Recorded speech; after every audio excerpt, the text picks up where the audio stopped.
now moving on with question number 12, let's read the question, try to understand what they are saying. ये थोड़ा सा different है as compared to the previous questions. Let's read it. From the top of a 7-meter high building, the angle of elevation of the top of a cable tower is 60 degrees. From the top of a building, the angle of elevation of top of the tower, which means कि building छोटा है, tower बड़ा है, right? So this is the building. इसके top से एक tower के top का angle of elevation is 60 degrees. And the angle of depression of its foot मतलब किसका foot? Tower का foot. तो इसी पॉइंट से टॉप ऑफ द बिल्डिंग से ही टावर के फुट का एंगल इज 45 डिप्रेशन, बिकॉज वो टॉप से नीचे जा रहा है, राइट? तो वो angle of depression is 45 degrees. We have to find the height of the tower. Easy है. सी, दो ट्राइंगल्स बन रहे हैं. These are the two right triangles that are being formed. Yes, हम ये भी कर सकते हैं, ये Z बना के इसको 45 लेके फिर इसमें करें, या फिर आप ये दोनों ट्राइंगल्स ही ले सकते हैं. ठीक है, अब हम क्या करेंगे, हम ये पोर्शन तो 7 होगा बिल्डिंग से पैरेलल वाला, so this is 7. So remaining height of the tower को हमने h ले लिया है और the distance between them is taken as x. x लेने का, x फाइंड नहीं करना है हमें, बट x लेना क्यों है? बिकॉज हमें रेफरेंस में x चाहिए. So this DC is also x, right? See, AB is the tower, AB is the tower. This is D. Let's take this as E. CD is the building, or EC is equal to BD, which is the horizontal distance between the tower and the building, which we have taken as x meters. और जो बचा हुआ height AB will be what? It will be AE plus EB. तो AE हमारे पास है h, हम ले रहे हैं उसको h, और EB will be 7 as equal to CD. Understood? तो ये AB पूरा आ जाएगा h प्लस 7. अब हमें फाइंड ये करना है basically h plus 7 the height of the tower. तो हमें जब h मिल जाएगा तो हमें इजीली ये पूरा मिल जाएगा. अंडरस्टूड? नाउ अब हम पहले 45 डिग्रीज वाला ट्राइंगल लेंगे. 45 वाला ट्राइंगल लेने का पहला पर्पस यही होता है कि tan 45 cot 45 इज 1, तो वो 1 के साथ कैलकुलेशन इजी हो जाता है. ठीक है, तो हम क्या करेंगे, इन ट्राइंगल CEB में क्या हो रहा है, tan 45 क्या होगा, ये 45 है तो उसका ऑपोजिट साइड इज BE, और ये EC will be x. Correct? तो BE क्या है हमारे पास, 7 है, तो x क्या आ गया, 7 आ गया. इजी है. ये tan 45 तो ये वाला पोर्शन भी 7 आ जाएगा. अब हम सीधा tan 60 अप्लाई कर लेंगे. tan 60 अप्लाई कहाँ करेंगे, AE upon EC, right? Triangle AEC में tan 60 will be AE upon EC, opposite upon adjacent. tan 60 का वैल्यू इज √3. AE हमारे पास h है और EC हमने डिराइव किया है 7. Therefore h is 7√3 meters. Understood? So height of the tower is 7√3 meters.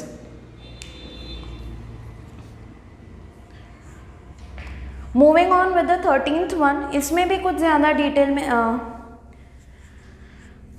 Moving on to the 13th one. इसमें भी कुछ डिफ़िकल्ट नहीं है. Let's see. इसमें क्या दिया है कि एक लाइट हाउस है जिसकी हाइट इज़ 75 मीटर्स.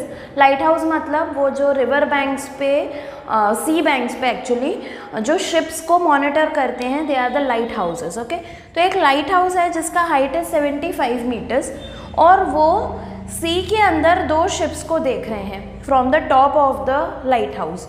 तो एक शिप का एंगल 45 हो रहा है, एंगल ऑफ डिप्रेशन, मतलब दिस एंगल इज 45, ये पूरा एंगल इज 45, और इतना angle is 30.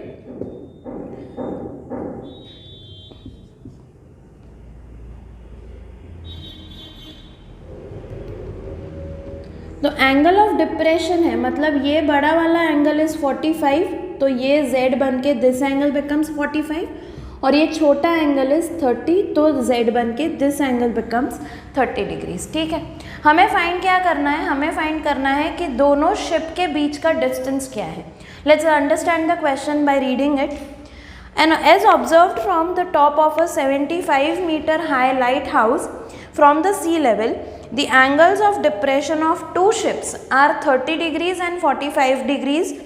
If one ship is exactly behind the other on the same side of the lighthouse, find the distance between the two ships. It is important to know कि वो same side पे है, क्योंकि उस तरफ होगा तो calculation अलग होंगे, राइट। अब क्या करेंगे, हम distance between the to ships ले लेंगे x, ठीक है, और फिर BC को इस बार कुछ नहीं लेते हैं क्योंकि वो डायरेक्टली आंसर आ जाएगा 75। कैसे, 1045 अप्लाई करेंगे तो 75 अपॉन दिस, तो this will directly give me 75 metres. ठीक है, नाउ अप्लाई 1045 अप्लाई किया जब हमने, तो वी डिराइव्ड कि AB upon CB is equal to 1, तो AB है 75, तो BC भी आ जाएगा 75। सो BC आपका आ गया है 75 मीटर्स, ये डिस्टेंस, करेक्ट।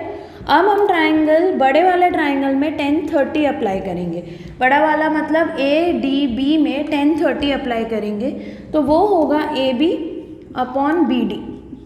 1030 होता है 1/√3, AB is 75, BD is 75 plus x, correct, therefore 75 plus x is equal to 75√3 and therefore x is equal to 75 इस तरफ चला जाएगा, 75√3 minus 75 common, √3 minus 1 meters.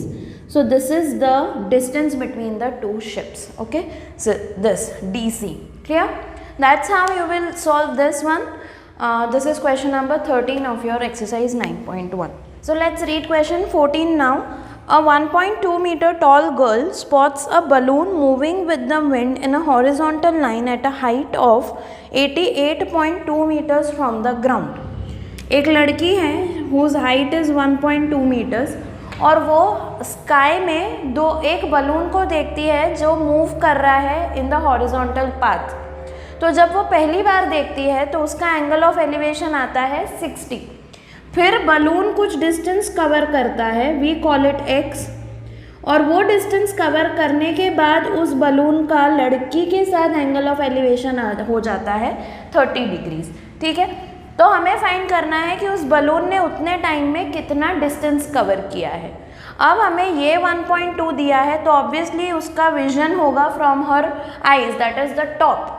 तो इतना 1.2 हम ग्राउंड लेवल से माइनस करेंगे to get the height from the horizontal till the balloon, so it will be 88.2 minus 1.2, so it gives me 87. तो ये जो height है corresponding height of the balloons, see AB हमारी लड़की है जो viewer है, C and D are the positions of the balloons, P and Q are the corresponding points on the horizontal. C और D के साथ करस्पॉन्ड कर रहे हैं ऑन द हॉरिजॉन्टल। हमें फाइंड करना है कि उस बलून ने उस पीरियड में कितना डिस्टेंस कवर किया है। ठीक है, तो दो राइट ट्राइंगल्स बन रहे हैं फिर से, एक हो गया है CAP और दूसरा हो गया है DAQ। हम दोनों फाइंड करेंगे, इसको हम कुछ नहीं तो D ले सकते हैं क्योंकि वो तो डायरेक्टली आंसर एक आ जाएगा। लेट्स सी, पहले छोटा ट्राइंगल लेंगे। In triangle CAP, what we get, 1060 will be equal to CP upon P. This is PA, so CP upon AP 1060 होता है √3। CP हमने डिराइव किया 87 और AP हमने D बोला है, but it's okay if we don't mention that. तो D हो गया आपका 87 अपॉन √3, ये यहीं रहने देते हैं। Now we move to another triangle जो है DAQ। In triangle DAQ we will apply 1030। 1030 क्या होगा DAQ के लिए, it will be DQ upon QA और AQ। ठीक है, DQ क्या है 87 अपॉन QA क्या है, it is nothing but x plus D, right. Therefore 1 upon root 3 is equal to 87 upon x plus d. d को एंड में रिप्लेस करना. Now this will become x plus d is equal to 87 root 3 minus, या तो फिर आप यहीं पे root 3 को रैशनलाइज करके फाइंड कर लो answer. It would be much easier. So this will give me 87 root 3 upon 3. तो ये डिवाइड भी होता है. 3 2 ज़ा 6, 2 7 3 9. x प्लस डी क्या आएगा? इट विल बी 87 रूट 3 और x क्या आएगा? 87 रूट 3 माइनस डी मतलब minus 29 root 3 which is nothing but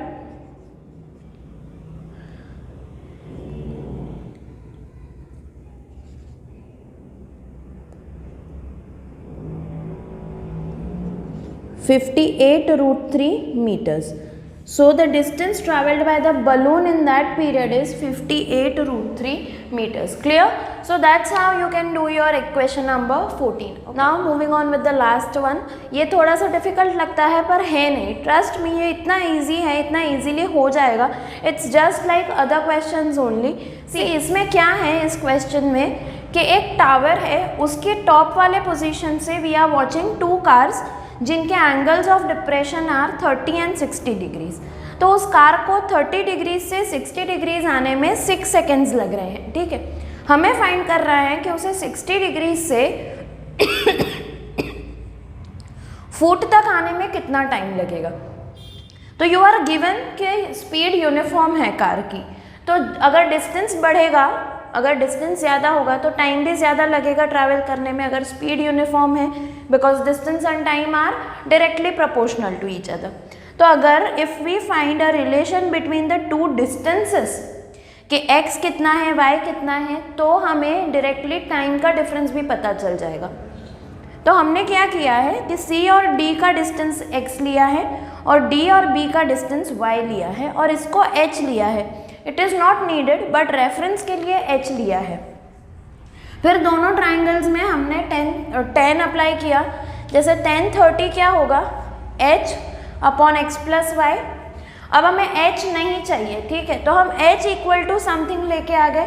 C tan 30 is h upon x plus y, so 1 by root 3 is h upon x plus y, so h is equal to x plus y upon root 3. ये एक चीज़ आ गई.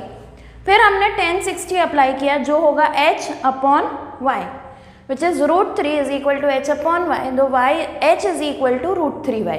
ठीक है, अब हम इन दोनों को compare करेंगे.